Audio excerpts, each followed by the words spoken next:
sou uma pessoa portadora de transtorno bipolar. Eu comecei esse canal em busca de algum entretenimento e de ajudar algumas pessoas que passam pelo mesmo problema que eu. Eu vou contar um pouco da minha história. Eu descobri a doença, foi no ano passado, depois de um surto psicótico, com o qual eu fui internada no Hospital Psiquiátrico São Vicente, aqui do meu estado, né? Do estado do Ceará, Fortaleza, que é onde eu moro. Eu descobri a doença com o surto que eu tive no ano passado, qual eu passei quase um mês internado no hospital. Quando eu passei por esse surto, na verdade, os principais sintomas era porque eu achava que tinha algum poder misterioso, que eu falava com Deus, que eu tinha dons espirituais e que Deus falava comigo. Inclusive, em alguns momentos eu cogitei de que eu era até as duas pessoas do Apocalipse, etc. Então foi assim que eu comecei meu tratamento e fui internada, né? Enfim. Durante esse período, eu também tive outros sintomas. Eu saí do hospital, né? Eu ainda não estava 100%. Um bipolar nunca fica, né? Porque quem tem transtorno mental sabe o quanto é difícil. As pessoas acham que é fácil, mas quem lida com esse problema sabe que não é fácil viver com uma doença. E outros sintomas que eu tive foi a falta de sono, porque o bipolar, ele tem problemas de sono, no sentido de eles não têm um ciclo circadiano bem desenvolvido, não é bem desenvolvido, que esteja trabalhando, se organizando corretamente. Nesse período eu passei uns 2 dias, 3 dias sem dormir, porque eu achava que Deus estava pedindo que eu ficasse sem dormir, sendo que Deus, ele fez a noite e ele fez o dia. A noite para dormir e o dia para ficar acordado. Não é verdade? Hoje eu tenho essa noção.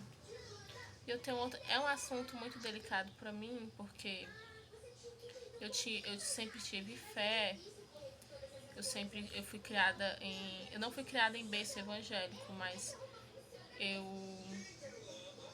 eu aceitei Jesus, eu tinha 8 anos de idade e ficou o trauma, uma experiência traumática, porque como é que pode Deus ter feito que eu passasse por isso?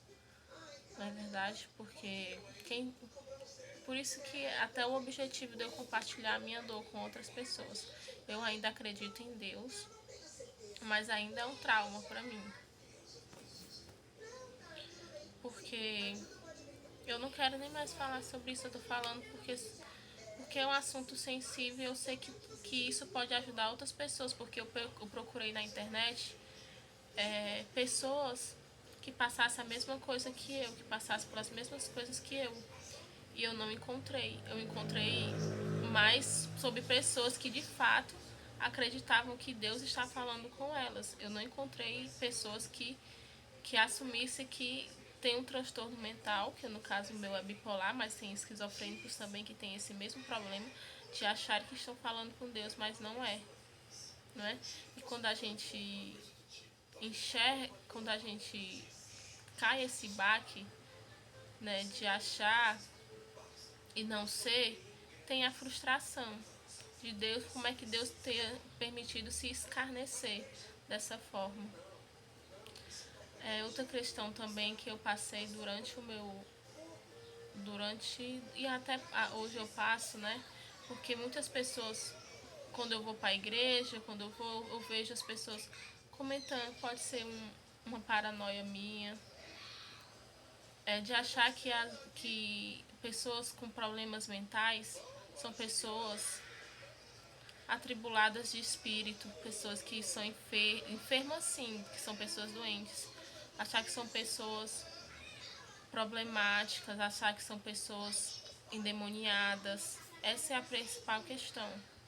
Achar que pessoas que têm problemas mentais, elas são pessoas endemoniadas, mas na verdade elas não são.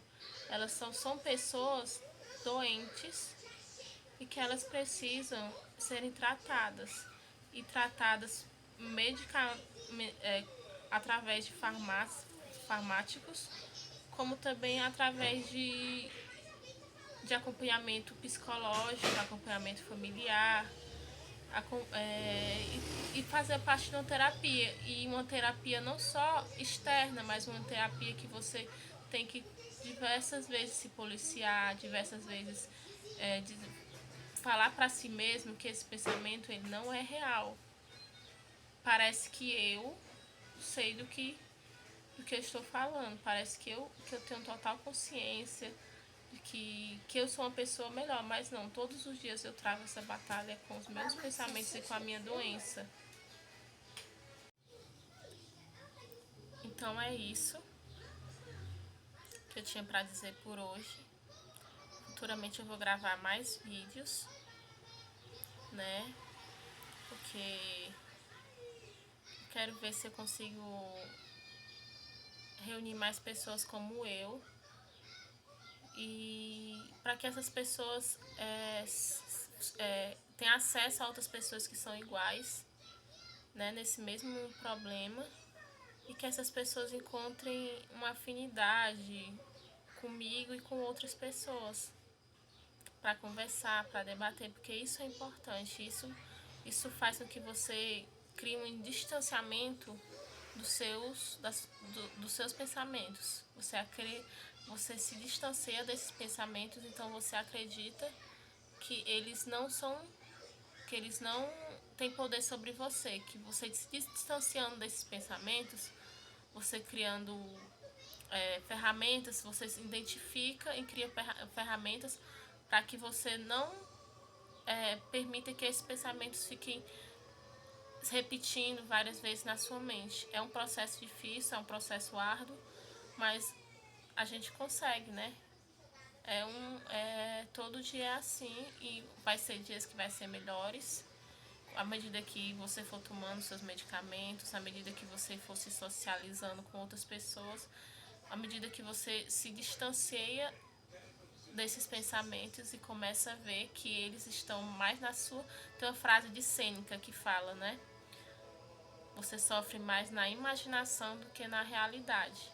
É isso que eu coloco na nossa vida. A gente sofre mais na imaginação do que na realidade. Então tá.